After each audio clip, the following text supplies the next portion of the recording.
Okay, so I wanted to read this book because it is genuinely a very, very important series to me, or rather, the story that it depicts. I think it's really hard to hear the story and not feel something, especially when you've come so close to being impoverished. I just I love the story in this book, but I wanted to pay respect to James Byrd. I'm not sure what the legality of reading it like this is, but I'm just a fan, and I would consider this an iteration on the intellectual property. But I don't hope to necessarily claim any kind of value out of this. I just would love to be able to pay respect to the art, make it more accessible. But this book's called No Place Like Home, and I wanted to read this also because I just realized that it'd just be really nice to have for the future if my kids ever wanted to hear me read a story. I think I'm going to do the same thing with Go Dog Go, and I don't know what else. Some classics. Maybe if or what was it? Put Me in the Zoo. Hmm. Either way, this is a great book. Okay, or it'll do that. Cool. Let's see. I'm not reading all this.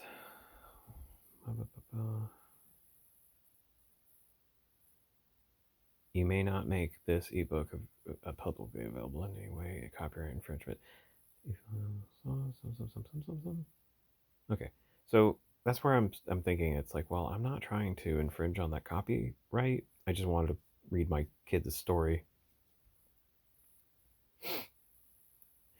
So this is for Wolf, my son, for Andrea, my wife, for Betty, my mama. You three make me the man I am. I don't know. Gazaginen? Something like that. Gazaginen. Alright. Prologue. Adults often tell kids that life is a test. It will test your patience, your courage, your limits, and even test your heart. But my mom says life is not a test because if you want to pass a test, you need to study for it. And we all know you don't get to study life before living it. Life doesn't come with a cheat sheet, notes, a set of directions, or rehearsal. Instead, mom says that life is a game all kids are good at playing, a game some adults get better at the longer they play. This is the story of the greatest game I've played so far. We stop, keep running. These titles always confuse me because it almost sounds better. We keep running. Now, anyway, each morning I try to count to 5. 1. We'll have a home one day. 2. Everything can change for the better today. 3. It's just the three of us, me, mom, and my brother. 4. Will life be like this forever? I never get to 5 because number 4 trips me up and bums me out. 4 is now my least favorite number. Our car has 4 seats. Mom just put her last $4 in the gas tank. And I was 4 when my life abruptly changed. From having a home, which has 4 letters, to being poor without one.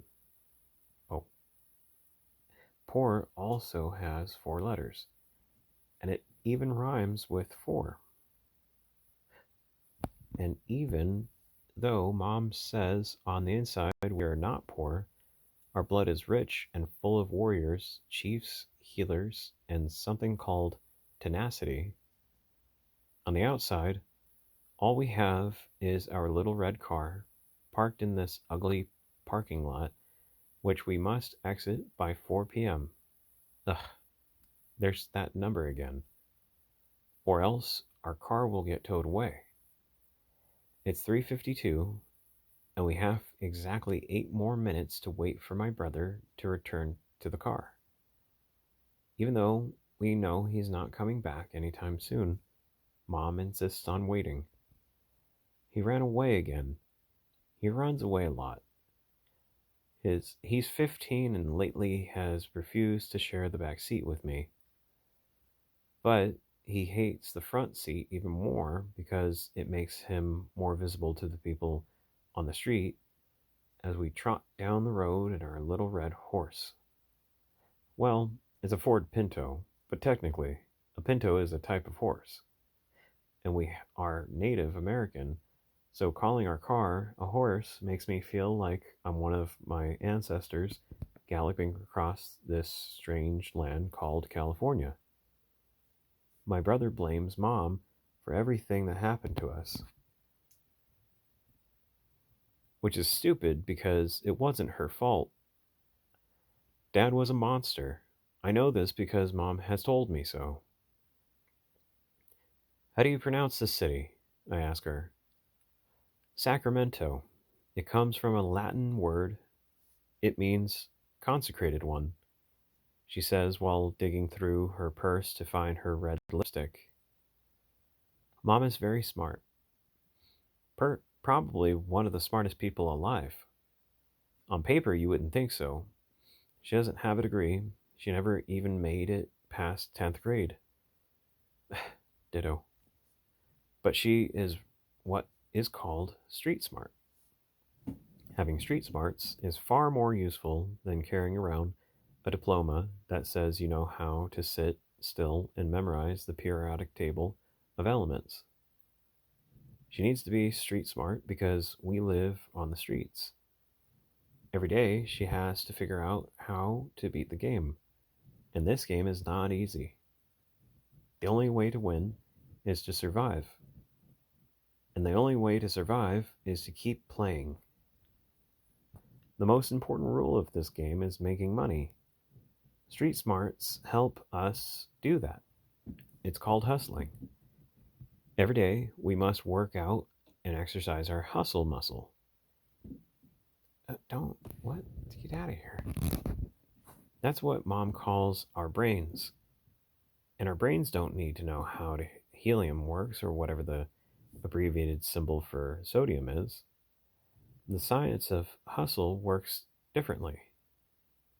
We know if you add some hustle and charm to each heavy day, the struggle becomes lighter. That's street science. I also study street math, which is mostly Mom trying to make up and save up money while constantly having to subtract some gas, food, and the occasional motel room. The goal is to never hit zero, but that's a tough goal. We've hit zero many times. Then there's street history, which is just a better term for real history.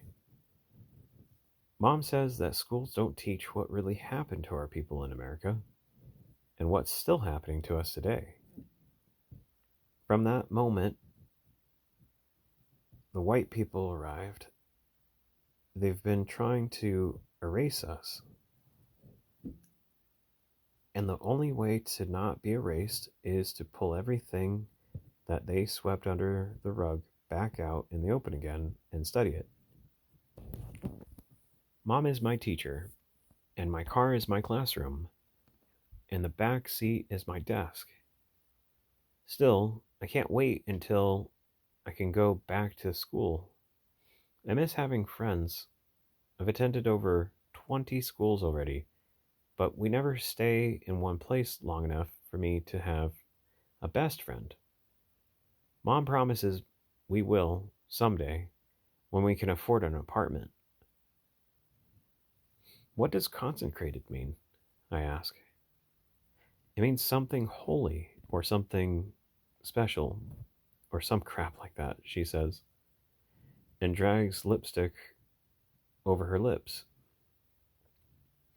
It's actually, Sacramento is from the word sacrament, which means, I believe in Spanish, a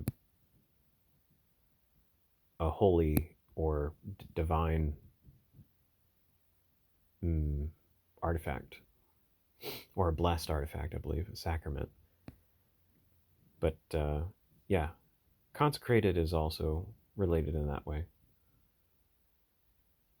Where did that come up exactly? Did she? Well, whatever. Means something holy, blah, blah, blah. Oh. She drags the lipstick over her lips, ending it with a loud puckered up. Mwah. As she stares at her reflection in the rearview mirror. This is a holy parking lot, I ask. Sure is. Full of potholes. What do you say we get out of here and find a less consecrated place to sleep tonight? I look over the clock on our car stereo. It's 4:01.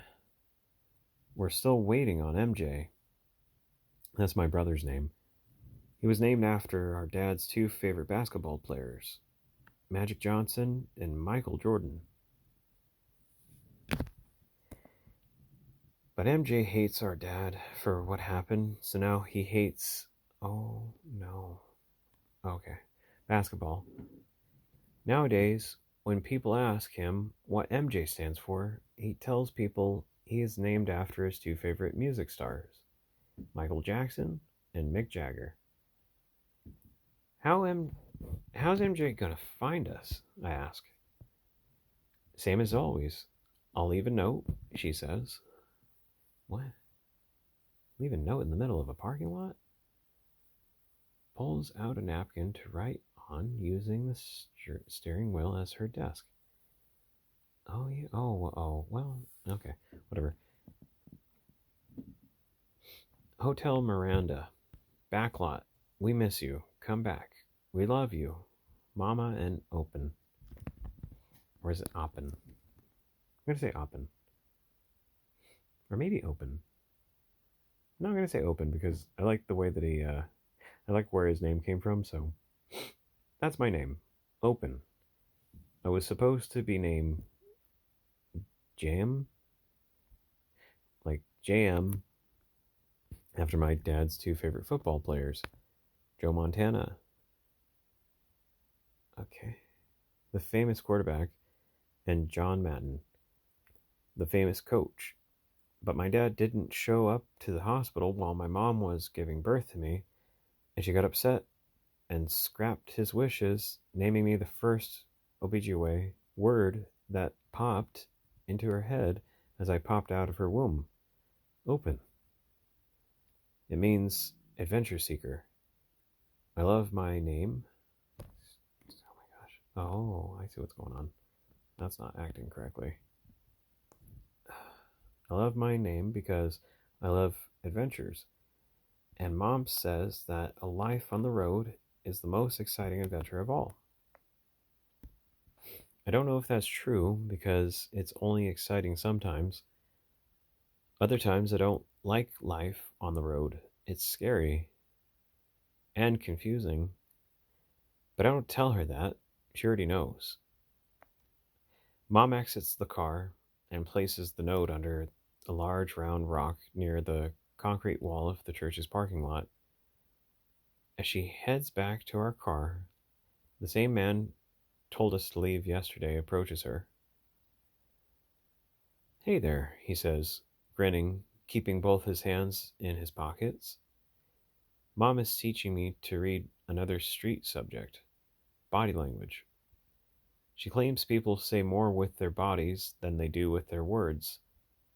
And well, This guy is saying a lot with that grin and both hands in his pockets. He's nervous.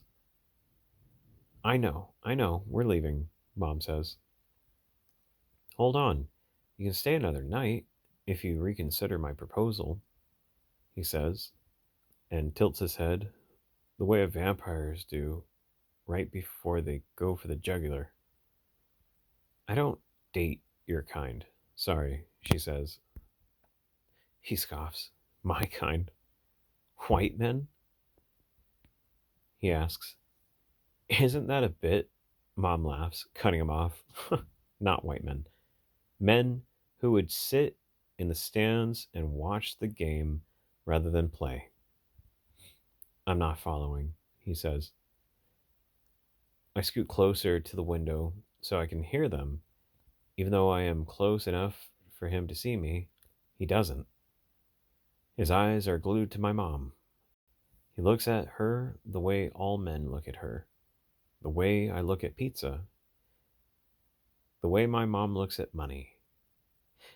Do you think there is some giant invisible dude up in the clouds who gets to decide if you're worthy enough to be invited into his fancy gated community after you die?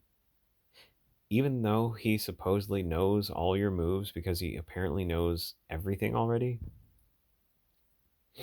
I do, with all my heart, that everything that happens is the Lord's will.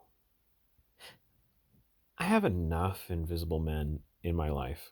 I don't need another one, especially a judgy one that beckons his sheep to kick a mother and her two kids out of their lot, she says, and gets back into the car. He lets out a sigh, turns, and walks back into the church. I don't know why he is so upset. It's not like he was in love with my mom or anything. I mean, he's already in love. I saw the wedding ring on his finger. Dude needs to chill. He wanted to kiss you. I could tell by the way that he was looking at you, I say. They all want to kiss me open, but you can never trust a man that believes he's not behind the wheel of his own life. Got it? Wow, that's really good advice. Got it. There is no God. I didn't say that. All I'm saying is if there is a God up there, and that, and I'm sorry, the way that people think there is, one thing's for sure. He has no plan. Never did. He's just as shocked up there as we are down here. It's foolish to believe that someone would make this world as messed up as it is on purpose. Yeah, I don't think someone would plan to let cats get run over. Remember that orange one we saw in the other parking lot? That was so bad. If someone planned that, then that's someone we don't need in our life, she says, and pulls onto the street. I grab my G.I. Joe action figure off the empty seat next to me and make him jump from headrest to headrest, bouncing from every pothole we dip in as we drive towards our next adventure. Our next game. I know I'm too old to be playing with action figures and toys, but Mom says people in prison make toys out of bars of soap and people trapped alone on deserted islands. Wait, what? Okay. And people trapped on desert islands make toys out of coconuts and paint faces on rocks so they have someone to kill time with. That's what my G.I. Joe figure does for me. He keeps me company, and sometimes living in a car does feel like prison.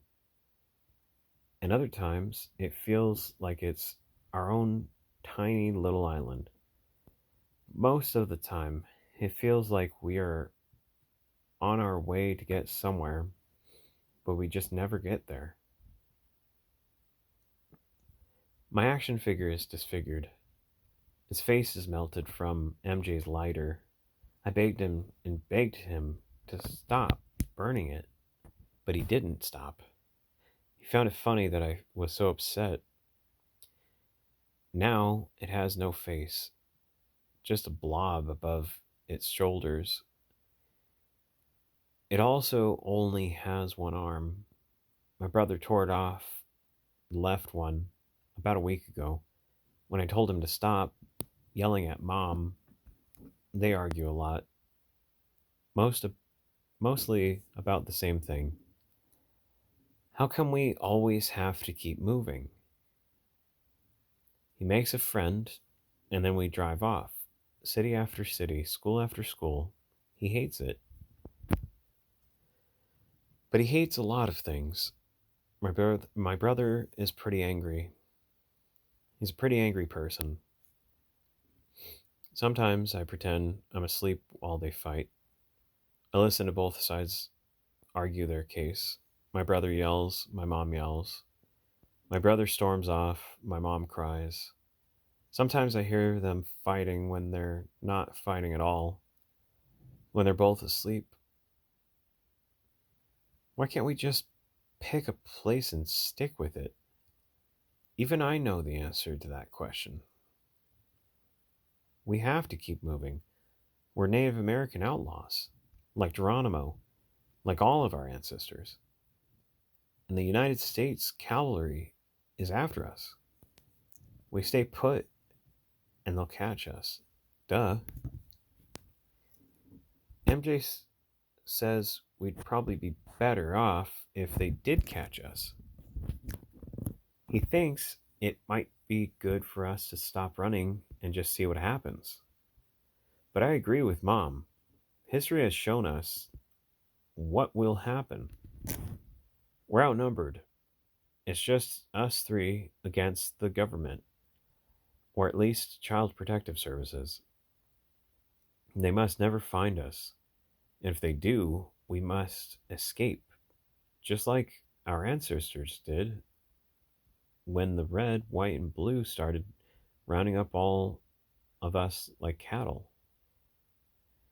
Even cows know what's coming next: the slaughter, the butcher, the burger, the burp. We gotta fight. And the way we fight is we survive. The only way we will survive is if we keep running together. Yeah, it's making me emotional. That's a really, really good segment right there. The cavalry separates families.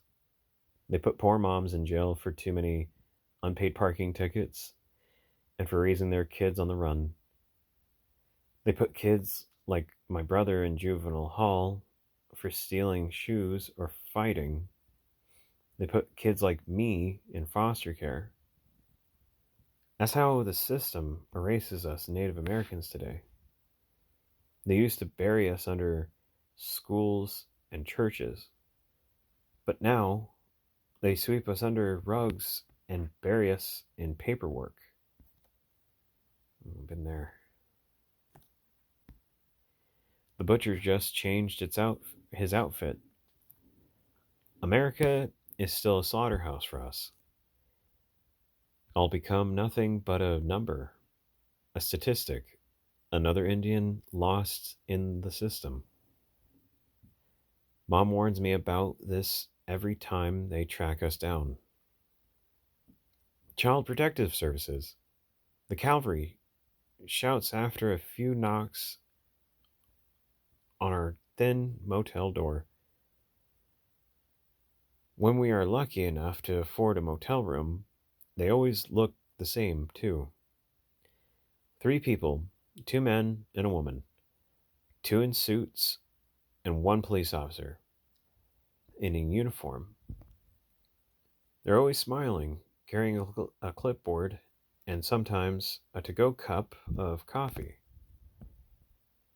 The woman usually calls out through the door so they appear softer and friendlier, but we don't fall for their traps. Instead, we stay quiet. We don't move. We listen and we wait. When they walk to the motel office to demand that the clerk give them the key after they flash their badge without, oh, I'm sorry, after they flash their badge and whatnot, that's when we make our move. We run, even when we're tired. Mom tries to make it a game. First one of the car wins, she whispers. Shush. We have about 30 seconds to grab whatever we have, stuff it all into a black trash bag, and sneak out the back window. But, okay, the black trash bag really caught me off guard. Um, that's when we all run to our car, which is always parked in the very back, and which is why we always try to get a room on the first floor. But it's not a game I like to play anymore. It was sort of fun when I was younger, when I didn't really understand what was happening. But I'm 12 now. I'm not a kid. I know what's going on, and it's not fun to think about getting put in foster care. It's scary. But still, I always try to win and be the first one to the car. You hungry? My mom asks as we sit at a red light. What? Oh, sure. Okay. Made me think that they were getting attacked at a hotel. They're leaving the church parking lot, and now they're at a red light. Are you hungry? Mom asks.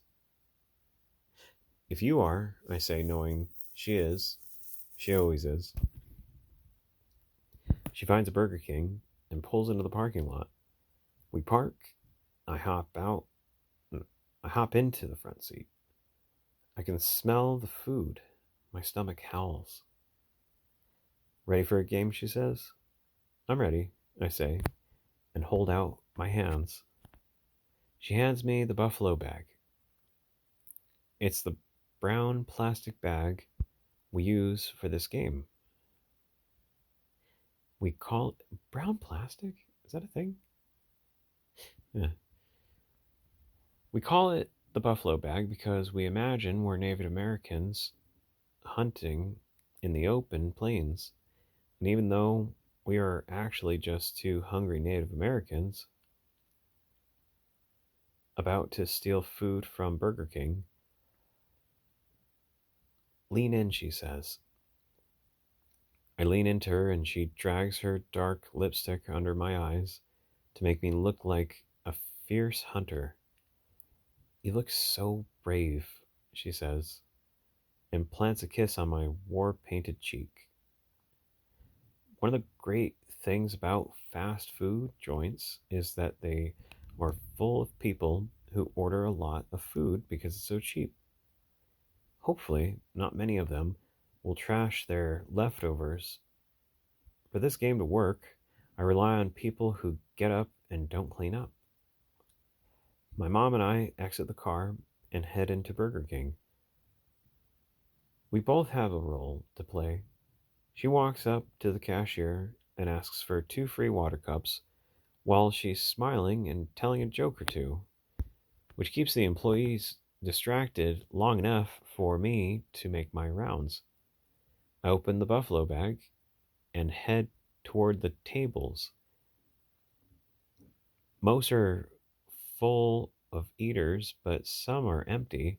Well, empty of people. I already see a lot of half-eaten burger, French fries. Check. Onion rings. Yes. Check. Another burger, then another.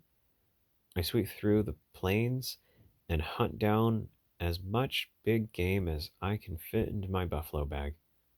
And even though there are cups of soda left behind, and I can easily take one, we never take people's drinks because backwash is gross. Well, I just dump the cup out, right? I mean, rinse it out and then just get a free soda. Today is, well, then, yeah, they're just stealing at that point. I guess somebody paid for that drink. Today is a good day. This was a successful hunt. I meet my mom back at the car, and we sit inside and go through our loot. I hand her the half eaten burger, stuff my face with as many french fries as I can fit. It all tastes so good. Warm, but not hot. Greasy, juicy, exactly how we would have ordered had we ordered it all. After we eat, my mom makes me thank the people who gave us this food by kissing my fingers and touching the windshield. Nothing is ever free, she says, and whispers, no, and wipes the lipstick lines from my face. Someone paid for this food. An animal died for this meal. Say it. I feel the salt on my fingers as I touch the glass. Someone bought it. An animal died. We stole it. Miigwech, I say. Miigwech means thanks. In, I'm not even going to try to say that. What is that word? Oh my gosh. Oh, okay. Can I get it to read it? Speak. Anishinaabe Anishinaabe. Okay. That's what the Ojibwe language is called. Oh, okay. What's very original. It took me a long time to know how to pronounce it correctly. Oh, okay. That makes me feel better. I try to learn at least one new Anishable, Anishable, Anishable, Anishinaabe. Anishinaabe, Anishinaabe, Anishinaabe, Moen, Anishinaabe. One more time. Anishinaabe.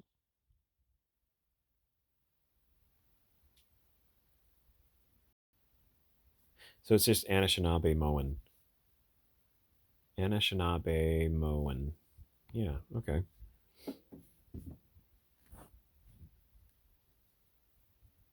Anishinaabe Moen. Alrighty. So I try to learn at least one new Anishinaabe word every day. Mom says it's important. She snatches an onion ring out of my hand. Her eyebrows narrow in on me. I said something wrong. Just because we didn't pay for it with our own money doesn't mean that we didn't earn it. You worked hard for this food, and it's better to be in your stomach than to be dumped into some trash can. The cow deserves better than getting wasted. Being wasted, whatever. Oh.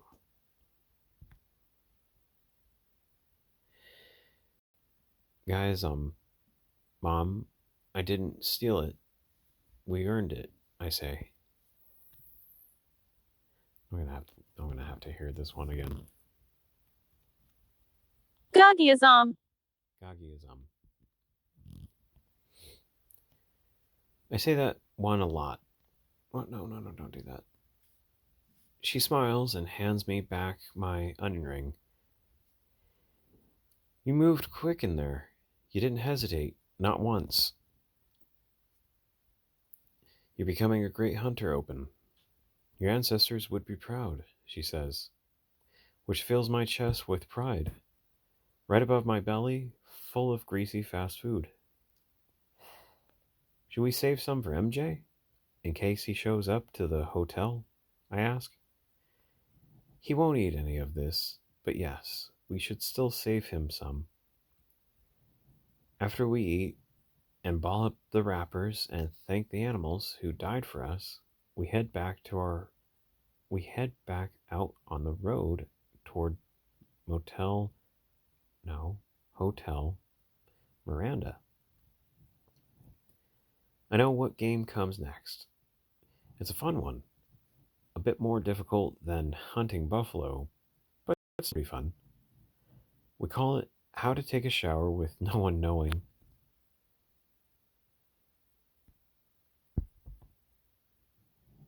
Hmm. I think we're going to go ahead and we're going to stop right here at chapter 2 because this is already 35 minutes.